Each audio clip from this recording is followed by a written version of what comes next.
Hello बच्चों, let's see this question. If integration x square e to the power minus two x d x is equal to e to the power minus two x a x square plus b x plus c plus d, then option one A is equal to minus of one by two, option two B is equal to one by two, option three C is equal to minus of one by four and option four D belongs to R. तो बच्चों, इस question में जो हमें given integration है वो e to the power minus two x into a x square plus b x plus c plus d की form में दिया हुआ है और हमें क्या करना है, ए बी सी और डी की वैल्यूज फाइंड आउट करनी है. तो क्वेश्चन में हमें जो गिवन इंटीग्रेशन है वो कुछ इस तरह से, given that integration of x square e to the power minus two x d x हमारा इक्वल है e to the power minus two x into a x square plus b x plus c plus d की form में. तो बच्चों, इसे करने के हमारे पास दो मेथड्स हैं. या तो हम क्या करें, जो एलएचएस वाला पार्ट है इसे बाई पार्ट इंटीग्रेट करते हुए इस एक्सप्रेशन के सेम ला सकते हैं, या फिर हम क्या कर सकते हैं, इसे डिफरेंशिएशन मेथड से भी सोल्व कर सकते हैं. तो हम क्या करते हैं, डिफरेंशिएशन मेथड से इसे सोल्व करते हैं. दोनों साइड हम डिफरेंशिएट कर देते हैं एक्स के रिस्पेक्ट में. Differentiating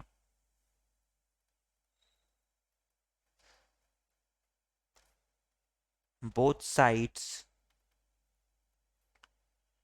with respect to x. जब x के रेस्पेक्ट में दोनों साइड डिफरेंशिएट करते हैं तो एलएचएस वाली साइड में तो हमारा इंटीग्रेशन का साइन है, तो इंटीग्रेशन का साइन डिफरेंशिएशन के साइड से कैंसिल हो जाएगा और ये हमारा आ जाएगा x square e to the power minus two x as it is आ जाएगा, इक्वल टू हमारा हो जाएगा. यहाँ पर हमारा दो फंक्शन की मल्टीप्लीकेशन की फॉर्म है. तो सबसे पहले हम क्या करेंगे, u इंटू वी अप्लाई कर देंगे.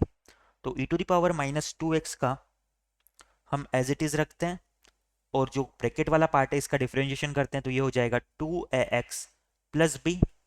प्लस में हम क्या करते हैं, जो ये ब्रैकेट वाला पार्ट है इसे एज इट इज रखते हैं और e to the power minus two x का डिफरेंशिएशन करते हैं. तो ये हमारा हो जाएगा माइनस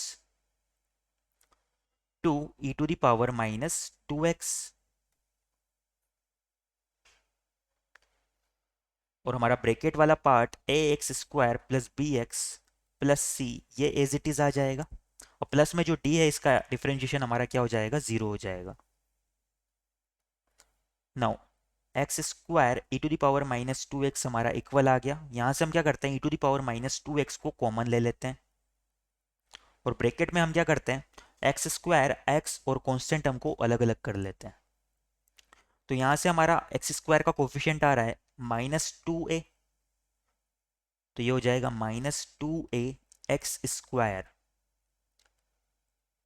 अगर x के कोफिशिएंट की बात करें तो यहाँ से हमारा आ रहा है टू ए के इक्वल और यहाँ से हमारा आ जाएगा माइनस टू बी के इक्वल. तो प्लस में ये हो जाएगा हमारा two a minus two b times x.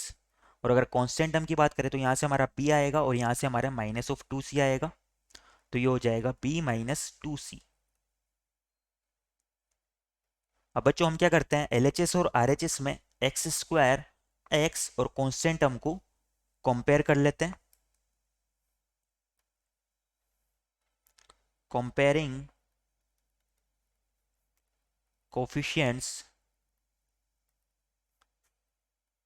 Both sides. जब हम दोनों साइड कोफिशिएंट्स को कंपेयर करते हैं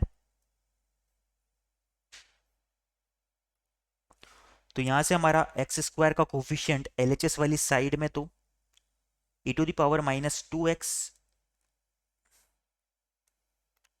इंटू माइनस, यहाँ पर हमारा e to the power minus two x के इक्वल है. E to the power minus two x से हम इसे कैंसिल भी कर सकते हैं क्योंकि ये दोनों साइड सेम है. नाउ हम कोफिशिएंट को कंपेयर कर लेते हैं. तो एक्स स्क्वायर का कोफिशिएंट इधर आ जाएगा माइनस टू ए और इधर आ जाएगा वन. तो यहाँ से हमारा माइनस टू ए किसके इक्वल हो जाएगा, वन के. तो यहाँ से हमारा ए किसके इक्वल आ गया, minus of one by to के. जब x के कोफिशिएंट को हम कंपेयर करते हैं तो एलएचएस वाली साइड में हमारा x का कोई कोफिशिएंट नहीं है, तो हमारा आरएचएस वाली साइड में x का coefficient twice of a minus b ये जीरो के इक्वल हो जाएगा. और यहाँ से हमारा a इक्वल टू बी आ जाता है और a की वैल्यू यहाँ से हमारी कितनी आई थी, माइनस वन बाई टू.